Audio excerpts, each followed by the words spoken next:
नमस्कार काकू. नमस्कार. तुमचं खूप खूप स्वागत आहे या पॉडकास्ट मध्ये. धन्यवाद. आपल्याकडे आज आलेल्या आहेत उषा काकू आडगावकर, रेडमंड हिल्स मधले अतिशय पॉप्युलर काकू, आजी, अतिशय लोकप्रिय व्यक्तिमत्व. आणि खूप खूप सौभाग्य आहे सवंगडीचं की त्या आल्या तिथे. आणि काकू तुमचे आशीर्वाद राहू देत आमच्यावर. आणि आपण खूप कमी वेळ आहे, त्यांचं खूप बरंच काही काही ऐकलंय मी, पण तरी थोडे थोडे पैलू उलगडण्याचा प्रयत्न करूयात आपण. काकू मला सांगाल मूळच्या कुठल्या तुम्ही? तसं जन्माने मी नाशिकची आहे. नाशिकला आमचं मोठं घर, शेतीवाडी वगैरे, परंतु ते आता काही नाहीये. शिक्षण, लग्न, नोकरी या निमित्ताने मी पक्की पुण्यात राहिलेली आहे. लग्नानंतर डोंबिवलीला काही वर्ष काढली, परत रिटायर झाल्यानंतर मी पुण्याला आले. त्या अर्थाने मी पुणेकर आहे. मंडळी, मला माहिती नव्हतं की हे सगळ्या पुण्याच्या आहेत आणि इथे काही कॉन्स्पिरसी नाही चाललेली. माझं पुण्यावर अत्यंत प्रेम आहे, पण मी बाकीच्या शहरातल्या लोकांना पण बोलवते, तुम्हाला कळेल इव्हेंच्युअली. पण हे पण तुमच्या लक्षात येईल की सगळे पुण्याचेच असतात चांगले लोक, हो की नाही? टॉपला पोहोचलेले सगळे पुण्याचे. बरं असो.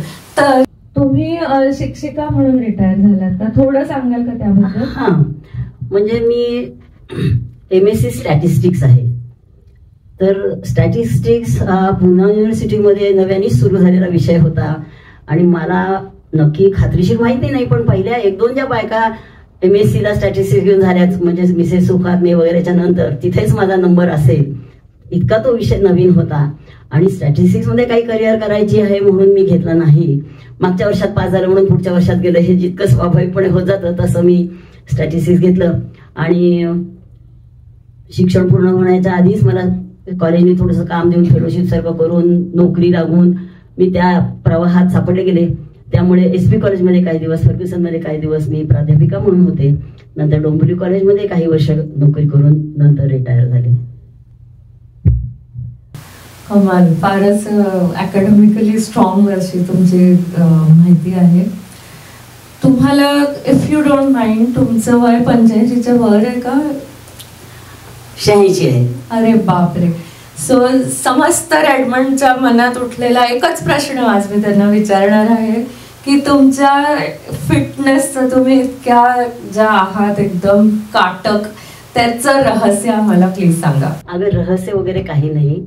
सगळ्यात मुख्य म्हणजे ही परमेश्वराची कृपा आहे. आता सांगायचं झालं तर म्हणजे आई वडिलांची पुण्याई आणि माझा मुलगा आणि सून, माझी नातवंड, ते ज्या प्रकारे माझी काळजी करतात, हेच माझं म्हणेन मी की फिटनेसचं रहस्य आहे. बाकी काही नाही. ही परमेश्वराची देणगी आहे. आपण आपल्याकडनं व्यायाम करणं, योग करणं, डोळसपणे बघणं, आपला सकारात्मक दृष्टिकोन ठेवणं, चांगलं जीवन जगणं, चांगलं खाण्याचा प्रयत्न करणं, व्यायाम करणं, हे सगळेजण करतातच. तर त्यात काही खूप विशेष आहे असं मला वाटत नाही. तुम्ही अक्षरशः म्हणजे 70, खूप ओढून ताणून 70च्या वगैरे, मी तर 65च्या वरती गेस केलं नसतं. खरोखरीच काकू तुम्ही म्हणजे इतकं प्रसन्न आणि अजिबातच ह्याची वाटत नाही. खूप खूप अभिनंदन तुमचं. आणि त्यांनी धन्यवाद. तुम्हाला असं वाटतंय? छान वाटतंय मला. मग सगळ्यांनाच असं वाटतं का? व्यायाम सुरू करायला कोणचं वय, कोणचा मुहूर्त लागत नाही. कधीही तुम्ही सुरू करू शकता. आणि व्यायाम करायला वेळ मिळत नाही म्हणजे स्वतःच्या पायावर धोंडा पाडून घेण्यासारखं आहे माझ्या मते. तर थोडासा तरी व्यायाम करायलाच पाहिजे आणि त्याचा फायदा खूप प्रमाणात आपल्याला होतो, थोडा जरी व्यायाम केला तरी. महत्वाची गोष्ट काकूंनी सांगितलेली आहे. मला वाटतं त्या #फिटनेस गोल्स आहेत सगळ्यांच्या. अजून एक महत्वाची गोष्ट काकूंनी सांगितली की अमोल आडगावकर, आणखी सुनेचं नाव सुजाता. अमोल आणि सुजाता त्यांची जशी काळजी घेतात आणि त्यांना सहकार्य देतात आणि मदत करतात, माझ्या मते आपल्या पिढीला हे अनुकरणीय आहे त्यांच्याकडनं, की आपल्या आईवडिलांना खूपच अनुकरणीय आहे. म्हणजे माझ्या प्रकृतीची काळजी, माझ्या औषध पाण्याची व्यवस्था, माझ्या खाण्यापिण्याची व्यवस्था, मला काय हवं काय नको हे माझ्यापेक्षा माझी सून मनकवडी आहे आणि ते ओळखून करतात. याच्यासारखी आनंदाची बाब काय, का नाही आनंदी राहणार तुम्ही जर तुमची सगळी काळजी घेणारे लोक तुमच्या जवळ असतील तर. माझी नातवंड पण अतिशय प्रेमळ आहेत. So I am sure he video clip सगळ्या जणी आपल्या सासवांना पाठवणार आहेत कसं ॲप्रिशिएट करायचं सुनेला. पण आपल्यासाठी सुद्धा हा धडा आहे की आपल्याकडे आता काकू इथेच राहतात ना माझ्या वाटतं. मी मुलाजवळच राहते. 15 वर्ष झाली मी मुलाजवळच राहते आहे आणि मी खूप आनंदात आहे. पण व्हिजिटिंग पेरेंट्स पण ज्यांचे असतात ते कंटाळतात किंवा बाकीचेही, तर त्याच्याबद्दल मी विचारीनच काकूंना. पण आपल्याकडनं मला वाटतं आपण हे योगदान देऊ शकतो की त्यांना पटापट कुठे नेणं आणणं, कारण तोच एक महत्त्वाचा मुद्दा असतो मला वाटतं इथे राहताना. तर ते त्यांना जर आपण एनेबल करून दिलं तर मग किती आनंदी त्यांचा वेळ जाऊ शकतो हे आपण बघतोय. काकू इकडे तुम्ही कसा वेळ घालवता आणि खूप तुमच्या लाफिंग क्लब बद्दल थोडे सांगा. वेळ जात नाही आणि कसा घालवता याचं मला फार नवल वाटतं, म्हणजे माहीत नाही. पण तुमचे स्वतःचे पुष्कळ उद्योग असतात. तुम्ही स्वतःचा व्यायाम करू शकता, हिंडणं फिरणं करू शकता, म्हणजे वॉकिंग म्हणतात ते, योग करू शकता, नंतर तुमचे छंद जोपासू शकता. इथे सगळ्या सुविधा आहेत, त्यांचा तुम्हाला भरपूर फायदा घेता येतो. आणि माझ्या बाबतीत म्हणाल तर मी भारतातून इथे आले तेव्हा सगळ्यांनाच माहिती आहे की भाषा वेगळी, चालीरीती वेगळ्या, पद्धती वेगळ्या, अन्न वेगळं, सगळंच वेगळं, म्हणजे एकदमच सगळं वेगळं असतं. पण त्याच्याशी जुळून घेणं माझ्या मते मुख्य काय, आपण जिथे राहतो ते आपलं घर, आपण जिथे राहतो ते आपलं गाव. चांगलं वाईट असं काहीच नसतं. जननी जन्मभूमीश्च स्वर्गादपि घरी असे, तो विवादच आहे.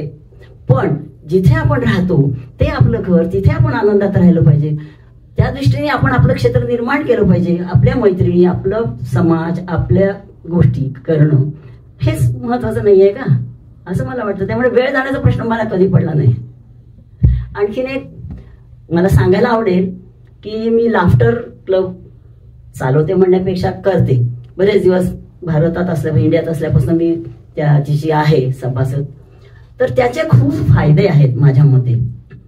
तर अशा मैत्रिणी गोळा करून मी करते. तर त्यामुळे आता ही जी एक चळवळच म्हटलेली आहे, हास्य योग चळवळ, तर इथे सुद्धा सियाटलमध्ये मी असं ऐकलं की हार्बरव्ह्यू हॉस्पिटलमध्ये दर शुक्रवारी पेशंट्सना ही थेरपी देतात, लाफ्टर.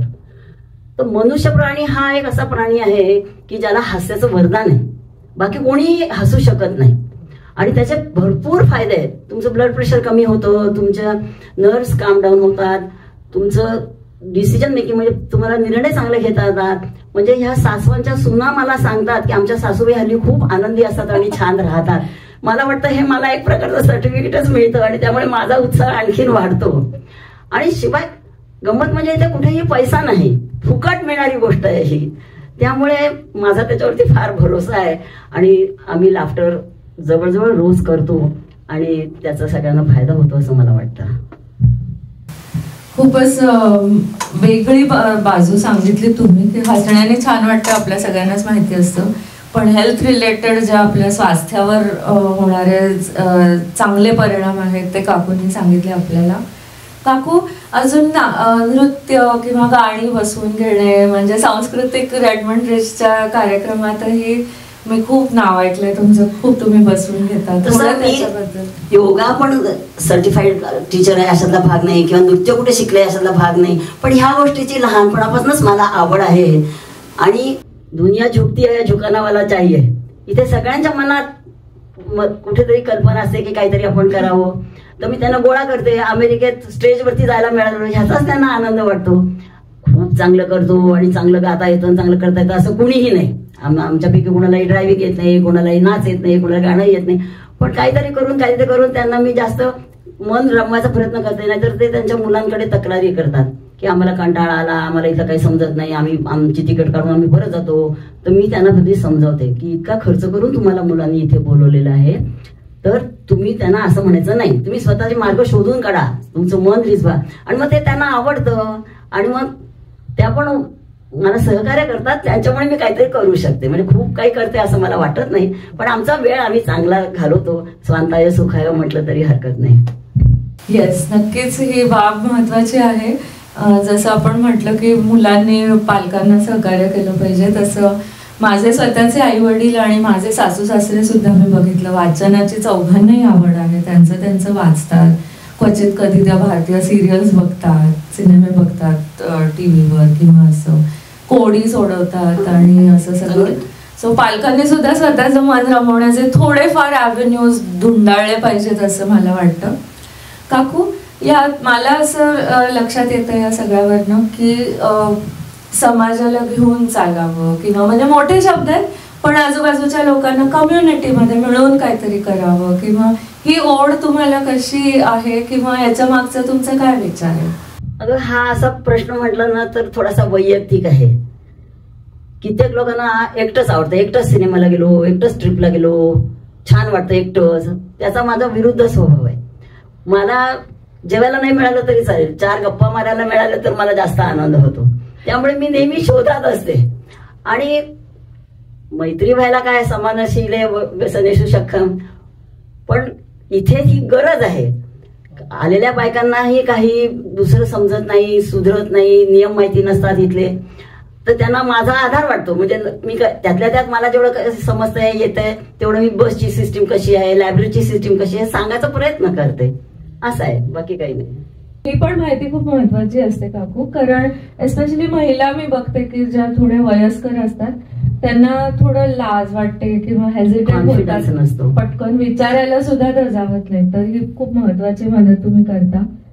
पुढच्या ज्या पिढ्या आहेत आमची किंवा त्याच्याही पुढच्या आमच्या मुलांची, तर इथे अमेरिकेत राहून कम्युनिटीचं स्पिरिट त्यांच्यामध्ये ते निर्माण व्हावं किंवा विकसित व्हावं आणि एकसंधता यावी ह्यासाठी आम्ही काय करण्याची गरज आहे किंवा त्यांनी काय करण्याची गरज आहे? अगं तुमची पिढी इतकी हुशार आहे आणि तुम्ही इतके छान हुशार आणि विद्वान आणि आहात आणि शिक्षण क्षेत्रात वगैरे आजकालची पिढी खरोखरच खूपच हुशार आहे. त्यांना काही सांगायची जरूर नाहीये आणि ते चांगलंच करता आहेत, चांगलंच आहे, ते चांगलंच नाव काढतील. आपली मराठी माणसं वेगवेगळ्या क्षेत्रांमध्ये चांगले नाव काढतायत. तर ह्यांना कम्युनिटीमध्ये करण्यासाठी वेगळं काही ढकलायची जरूर नाहीये माझ्या मते. त्यांच्या त्यांच्या गुणांना वाव इथे मिळण्याच्या पुष्कळ सुविधा आहेत आणि ते करू शकतील असं मला वाटतं. तेव्हा पालकांनी जबरदस्ती इतकी क्षेत्र आहेत त्यांना विविध त्यांचे आवडीच्या गोष्टी करण्याची उपलब्धता आहे इथे, त्यामुळे ते करू शकतील. फक्त पालकांनी माझ्या मते असं आहे की थोडा वेळ, जी की अत्यंत अमूल्य गोष्ट आहे आजकालच्या जमान्यात, ती आपल्या मुलांसाठी द्या. कारण असं की काही कारणांनी दोन्ही पालक नोकऱ्या करतात, त्यामुळे आम्हाला जसं आमच्या आईवडिलांचा सहवास किंवा मिळालं तसं तुमच्या मुलांना मिळत नाही. तुमची खूप इच्छा असली तरी तुम्ही मुलांसाठी काही गोष्टी करू शकत नाही. खूप खाऊ, खूप खेळणी मुलांना देणं एवढं हे जरी थोडंसं कमी केलं तरी त्यांना चांगले संस्कार द्या.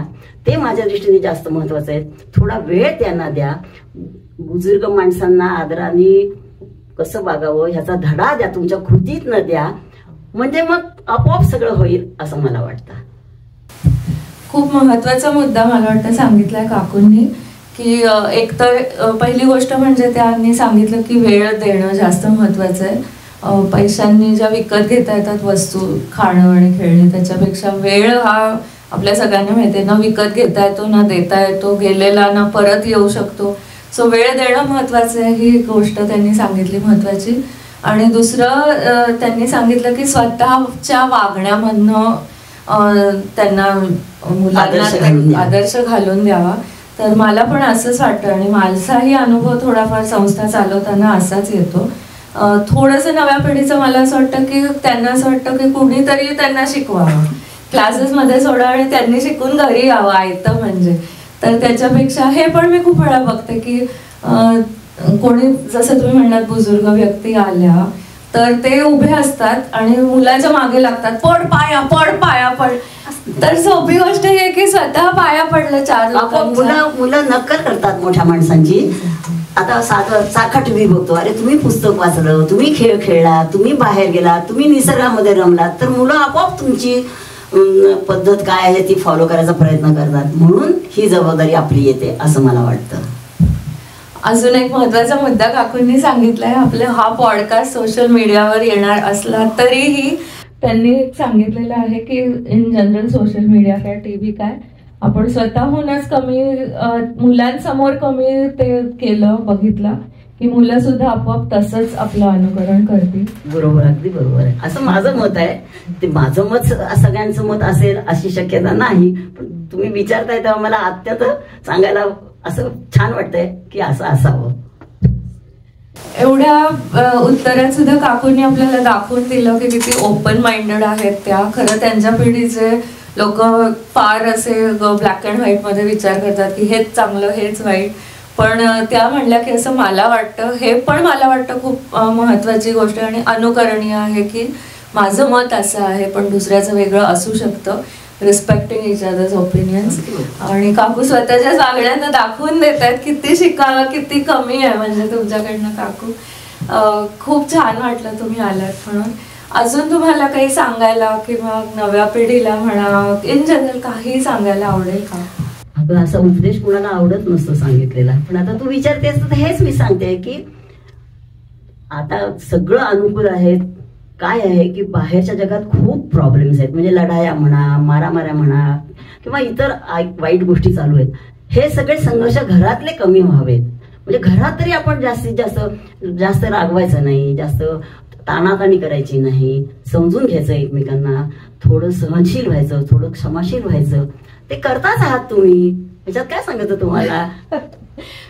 सगळे करत नाहीत सांगण्याची गरज असते. आजनं म्हणणं असं कोणी बसून सांगितलं की आपण थोडा विचार करतो गांभीर्याने. खूप छान वाटलं काकू तुम्ही आलात आणि ऐकलं होतं तेव्हा त्याच्यापेक्षा ऑफकोर्स जास्तच म्हणजे जादा पाया म्हणतात ना, तर तसंच वाटलं. आणि गप्पांसाठी कधीही मी मोकळी आहे, तुम्ही कधीही बोलवा. अरे छान, गप्पा मारायला म्हणजे ऐकून घेणारं मिळालं कोणी तर मग सांगायला पुष्कळ आहे, केव्हाही बोलवा. आता याच्यात मला बोलवलं कार्यक्रमात, छान वाटलं, धन्यवाद.